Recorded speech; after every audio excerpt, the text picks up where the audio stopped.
video I will show you how to fix camera crashing on Samsung Galaxy A53. Let's start the video. First of all, go to app library, scroll down and click on settings app.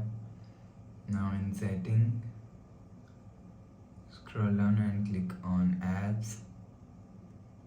After click on apps, scroll down and click on camera app. After click on camera app, click on force stop and click on OK. After force stop camera app, go back to home screen. You will see your problem is solved. But if it not solved, if you want to fix this problem, so restart phone, just click and hold side power button and click on this restart icon.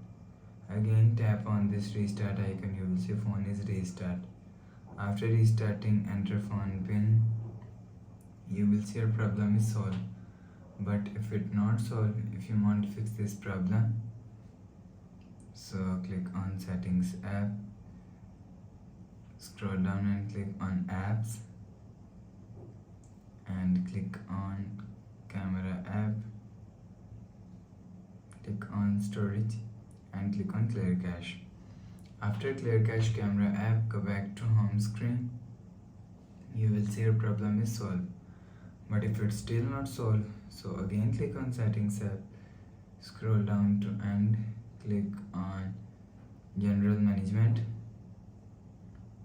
and click on reset all settings, enter phone pin and again tap on reset. You will see your problem is solved. So please subscribe for more new latest videos. Thanks for watching.